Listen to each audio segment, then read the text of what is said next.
Bonjour YouTube, let's go pour parler du Basenji aujourd'hui.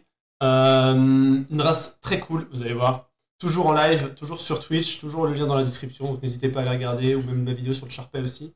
Je ne suis pas un expert en chien, je passe pas au métier, etc. Je suis pas veto, je suis pas éducateur canin, je suis rien du tout. Non, je suis passionné. Je parle avec des gens du milieu, mais je ne connais pas plus que ça, comme je l'ai déjà dit dans ma précédente vidéo. Donc voilà, c'est un jeu à ce niveau-là. Ça n'empêche que j'évite de dire la merde, ne vous inquiétez pas. C'est une race qui n'est pas très connue, le Basenji, mais c'est une race qui mérite d'être connue. C'est une race que moi j'apprécie particulièrement. Déjà, commençons tout simplement par l'histoire de ce chien. L'histoire de ce chien, ses origines. Ses origines sont cool. On aime avoir des infos sur les origines des races. C'est un truc dont on parle pas forcément. Si vous allez regarder par exemple sur internet, des trucs sur le Basenji par exemple, vous allez avoir des infos, vous allez avoir sa taille, une description physique du chien. Moi je m'appuie sur des photos. Et derrière, par contre, parler des origines, c'est cool. Donc le Basenji. Basenji, c'est une race qui est très vieille. Vous vous rappelez, la dernière fois, je vous ai dit très vieille, 2 millénaires, tout ça. Bah là, c'est pire. 5000 ans. Cette race aurait 5000 ans. Déjà, il a d'autres noms, ce chien. Sachez-le, si jamais vous entendez parler du terrier du Congo ou du chien de Khéops, c'est le même chien, c'est le Basenji. Et en gros, comme vous devez vous en douter par le nom proposé, il est originaire du Congo. Et surtout, c'est le descendant du lévrier d'Égypte. Le lévrier d'Égypte, ça ressemble à ça. Je ne sais pas si vous connaissez. Là, il a une position un peu de sphinx, de statue. C'est pour montrer qu'en fait, ils ont trouvé dans un tombeau, dans les tombeaux de certains pharaons, en ancienne Égypte, des statuettes, des décorations qui ressemblent extrêmement au Basenji. Donc, c'est de là que remonte cette question cette histoire des 5000 ans. Ce serait une race qui daterait voilà, des pharaons. Donc, très vieille race. Bon, alors, l'histoire du Basenji, elle n'est pas plus stylée que ça. Ce qui est cool, c'est qu'au final, c'est une race qui est très vieille. Derrière, ce qui s'est passé, c'est que, en gros, on a cette race qui date donc de l'Égypte ancienne Égypte. Et après, pas de nouvelles. Le Basenji, on ne sait pas ce qu'il est devenu. On ne sait pas. Personne n'en voit. Pas de preuves ni rien. Avant le 19e. Ils débarquent en Afrique.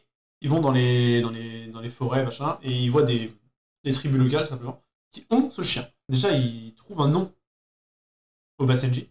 Ils l'appellent, en fait, pourquoi ils l'ont appelé Basenji? Parce qu'en fait, ça vient du mot Basenzi, qui voulait dire sauvage primitif, et du coup, qui était utilisé par les colons, en fait, simplement, pour parler des gens sur place. Donc, pas cool! Et derrière, le chien a été appelé, du coup, le Basenji. Et l'autre truc qu'il faut savoir aussi sur, du coup, les tribus locales, c'est à quoi leur servait le chien? Pour la chasse, en fait, vraiment. En gros, dans les forêts, d'Afrique, Congo, tout ça, ce qui paraît, c'était vraiment des chiens, à la fois des chiens guides qui guidaient vers le gibier, etc. Et du coup, des chiens de chasse, etc. Et ce chien arrive en Europe au XXe siècle. Déjà, XXe siècle, vous vous rendez compte? Le XXe siècle, c'est tard. C'est très tard. Et pour un chien qui a 5000 ans, c'est quand même vraiment tard. Et en France, en 1966, on a des vrais chiffres là. En 1966, ça arrive en France, et c'est très peu connu en France, encore aujourd'hui. La preuve à Tréborac qui ne le connaît pas, et je pense que vous êtes plein de ne pas le connaître. Sur YouTube, bon, peut-être que vous venez pour cette race, donc vous connaissez peut-être, mais vous ne connaissez même pas. Et c'est une race qui est très cool. Donc très peu connue, qui mériterait d'être connue. Par contre, il faut savoir qu'elle est connue dans d'autres pays. Elle est connue en Angleterre, entre autres, et dans les pays nordiques, où voilà, le Basenji, il l'aime pour son côté convivial. C'est un chien qui est très convivial, de ce qu'on dit. Et ce serait, d'après certains scientifiques, voilà, là on est sur des infos, encore une fois, de la supposition, mais d'après certains scientifiques, ce serait carrément l'ancêtre des chiens de terrier. Donc peut-être que c'est l'ancêtre de tous ces chiens-là. Pourquoi pas? Au final, s'il a 5000 ans, il peut y avoir pas mal d'espèces derrière, quoi. Ensuite, parlons de son groupe. Alors, son groupe sanguin, non, pas du tout. Son groupe FCI, comme je dis souvent. Donc là, on est sur un groupe plus simple à prononcer que la dernière fois. Chien de type Spitz et de type primitif. Et il est reconnu par la FCI en 1964. C'est vraiment tard. Enfin, c'est pas si tard, franchement, ça va encore. Mais bon, vraiment, le chien, il a débarqué, ils l'ont reconnu, il est arrivé en France, tout est arrivé en même temps. D'autres chiens de ce groupe, comme j'aime bien le faire à chaque fois, le rasier, dont je suis totalement fan, parce que j'en ai un, voilà, c'est totalement cheaté. Rasier, très beau chien. Primitif. Donc, type speed et primitif, vous allez voir. C'est un point très important. Les chiens de ce groupe sont, comme tous les chiens sont particuliers, Chaque groupe a ses particularités, et le groupe des Spitz et des primitifs, vous allez voir, a une particularité aussi. Le Spitz allemand, là vous l'avez en noir, on ne le voit pas souvent en noir, on le voit plus souvent en blanc en général, ou en fauve. Là j'ai pas pris de photo fauve pour changer, vous savez très bien que j'aime bien changer. Mais voilà, on peut le voir en fauve. Et on va terminer par un chien connu, l'Akita Inu. Je viens de mentir, ce n'est pas un Akita Inu, excusez-moi. L'Akita Inu, chien japonais. Et là on parle de l'Akita américain. On parle pas souvent de ce chien, c'est pour ça que j'aime bien toujours mettre en avant des chiens dont on parle moins. Même si ceux qui suivent mon documentaire sur Twitch l'ont déjà vu. Qui est donc de la même famille que l'Akita Inu. Mais il est très différent dans le caractère, etc. Et il est plus grand que l'Akita Inu. Est-ce que vous avez remarqué que il y a un point commun entre ces chiens, autre que deux qui ont les poils longs. On remarque que voilà, c'est typique des chiens Spitz, je l'ai d'ailleurs dit dans le dernier documentaire, la queue rebiquée. Vous voyez la queue remontée là, ça c'est typique. Donc ça c'est les chiens de type Spitz, les primitifs en général, ont cette petite queue rebiquée. Je dis en général, mais c'est peut-être même tout le temps le cas. Et si on regarde, vous voyez, il l'a aussi. Il a aussi sa petite queue biquée, alors elle est différente. Mais voilà, il y a cette petite queue biquée qui en général veut dire que ce sont des chiens type primitifs. Bon, parlons de son physique. Alors son physique, cette photo est sympa parce qu'elle met bien en évidence sa taille. C'est un chien qui fait de 40 à 43 cm de haut. Donc, c'est pas si grand au final. Là où les photos peuvent être traîtres sur le PSNJ, parce qu'on peut s'attendre à un chien grand et tout, par rapport à son physique, tout ça, pas du tout. Hein. C'est un chien qui n'est pas très grand. Pas lourd, il fait de 9 à 10 kg, donc franchement pas lourd. La couleur. Bon, la couleur, vous avez vu que des comme ça depuis le début. Il n'y a pas que ça. C'est la couleur principale, le bicolore blanc et fauve ou rouge. J'ai toujours du mal un peu avec les deux. Mais il n'y a pas que ça. Donc là, regardez-moi ça. Waouh, oh, une explosion de saveur. Il y a plein de couleurs. Outre le strabisme de celui de gauche qui peut-être vous trigger totalement, ils sont tous très beaux. Celui de droite, on est sur un fauve rouge avec du blanc, donc ils sont bicolores. Bicolore voire tri du coup. Celui du milieu qui est noir et blanc, voilà. Celui de gauche qui est plutôt noir et blanc, mais qui a quelques traits rouges au niveau donc des pommettes, tout ça. Il y a une couleur qui est possible, c'est le bringé. C'est une couleur à part entière, le bringé. Ça ressemble à ça, c'est donc des taches, un mélange un peu du noir, de trucs comme ça. Mais c'est pas des vrais traits, un peu de la rayure, on sait pas trop. C'est un bordel, mais c'est stylé de ouf. Au niveau de son poil, parlons de son poil, bon là, pas de prise de tête, on n'est pas sur le Sharpei de la dernière fois. Court, luisant, et oui monsieur, avec des textures fines et une peau assez souple. Particularité qu'il faut savoir, et qui est très importante à savoir, c'est que bon, il y a des chiens qui ont du mal avec certaines températures. C'est le cas du Basenji, il n'aime pas les températures froides. Et l'autre truc, alors ça par contre c'est fou. Là vous dites ce que vous voulez. Mais ça c'est trop bien. C'est un chien qui ne peut pas aboyer. Qui n'aboie pas en tout cas. Il n'aboie pas. Mais il n'est pas sans faire de bruit pour autant. À la place, il chante. Vous savez quoi, je vais vous mettre un enregistrement, j'en ai un sous le coude là. Écoutez, maintenant.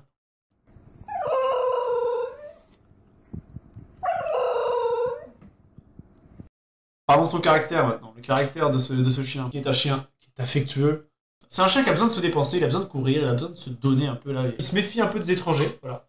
Il kiffe son maître et il a de l'affection pour son maître, ça y a pas de souci. Par contre, il va se méfier quand même des étrangers, etc. Une petite particularité du Basenji, il aime vraiment pas être seul. N'oubliez pas non plus que c'est un chien de chasse. Un chien de chasse.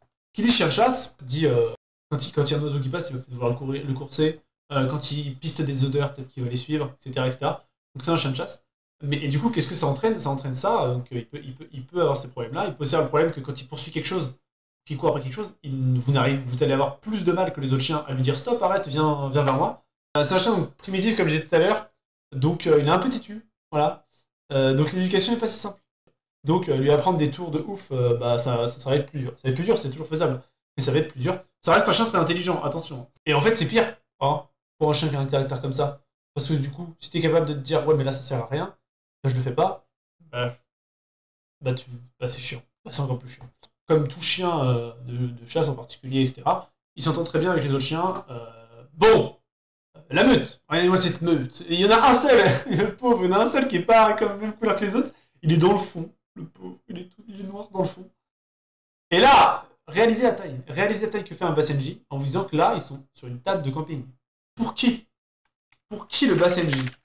Alors, le BassNG, en fait, déjà, je m'excuse auprès de cette race parce que je la kiffe et que j'ai l'impression de l'avoir trop taillé pendant les caractères, alors qu'en fait, c'est génial ce chien.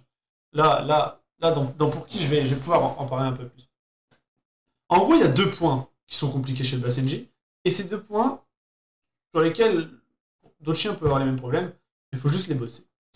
Son instinct de chasse, le côté qui peut suivre les odeurs et qui a un rappel des fois difficile, et le côté primitif, qui le rend indépendant, aka un peu têtu. Faut l'éduquer bien, donc voilà, l'éducation doit vraiment être bien faite, il faut faire gaffe à ça. D'ailleurs, c'est pour ça que certains disent qu'il faut éviter de le prendre au premier chien, etc. En tout cas, il faut essayer de prendre des cours d'éducation si ça devient compliqué. Il va falloir lui apprendre bien à maîtriser son stop, son au pied, tout ça. Mais si vous bossez ça, ça va se faire. Et puis ça se fera, vous inquiétez pas, vous allez y arriver, hein, c'est pas parce que... c'est pas peine perdue, au contraire. Vous allez pouvoir faire du sport avec votre chien sans problème, parce que c'est un chien qui est sportif, comme j'ai dit. Et il est très fort en agility. C'est une race de chien qui est giga forte en agility. Pourquoi? Pas très grande, rapide. Bon physique, rapide, pas très grande. Et en plus, tac, tac, tac, tac, tac. Il a plein de points positifs. Déjà, il convient à la vie en appartement parce qu'il n'est pas grand physiquement. Il aime pas le froid, donc c'est mieux clairement de le mettre en appart que de le foutre dehors en fait. Hein. Et il aboie pas. Et ça, c'est un truc trop bien. Il aboie pas. Donc il va pas faire chez tes voisins. Alors s'il se met à chanter, je pense qu'il va peut-être faire chez tes voisins. Mais je pense pas qu'il chante aussi facilement qu'un chien, que les autres chiens aboieraient. C'est ce que je veux dire. Il faut plus le stimuler pour qu'il se mette à chanter. Donc voilà. Ça c'est très cool. Par contre, il faudra le sortir. En gros, la strat, le matin, tu le fais se dépenser un bon coup. Donc c'est le matin, tu fais ton petit footing avec ton chien, tu fais ton petit truc. Alors, on n'est pas non plus sur un husky, encore une fois, parce que c'est un chien qui est quand même de plus petite taille, mais il a quand même besoin d'exercice. Et ensuite, si vous faites bien ça, normalement, il devrait pouvoir rester calme. Après. Je vais dire juste après, je vais pas vous dire pour la journée, parce qu'à mon avis, il faut pas le laisser la journée tout seul. Surtout avec le BassNG, quoi, qui peut pas rester seul. Qui aime pas rester seul, en tout cas. Peut-être un chien parfait pour le télétravail, finalement. C'est peut-être le chien pour cette période de confinement, non? Qu'est-ce qui fait que cette race marche dans les pays tels que les pays nordiques, l'Angleterre, tout ça? Bah, adapté à la vie en appart. Hyper adapté, en fait, je trouve, à la vie citadine. Parce que il aime pas tant que ça être dehors avec le froid et tout. Pas chiant au niveau de l'entretien, etc. Propre. Donc c'est un chien qui correspond bien à la vie citadine, quoi, vraiment. Rapide, tu vois, un peu énergique, comme le sont les gens quand ils sont dans ce genre d'endroit. Tu vois, enfin, un truc qui correspond parfaitement à la personne qui vit à Paris, par exemple. Il a un physique vraiment stylé de ouf, et je le trouve très joli, personnellement. Voilà. Bien ce que vous en pensez. Dans les commentaires. C'est tout pour ce documentaire YouTube. Donc merci d'être passé. J'espère que ça vous a plu. C'était ces traces peu connues, mais formidables, franchement formidables. N'hésitez pas à vous informer plus encore sur cette race si vous voulez plus d'infos parce qu'elle est vraiment top. Et voilà, donc je vous remercie d'avoir suivi, j'espère que vous avez apprécié. Si vous n'avez pas vu l'autre vidéo sur le Sharpen, n'hésitez pas. Voilà, vous pouvez vous abonner, mettre des likes, des trucs comme ça, vous connaissez le truc. Juste merci, n'hésitez pas à passer sur Twitch aussi. Si vous voulez voir ça en live, me poser des questions, je réponds à fond à vos questions. Je vous remercie encore une fois, je fais que dire merci. Salut, à la prochaine, et au prochain documentaire, hein, parce qu'on va quand même pas s'arrêter là. Hein.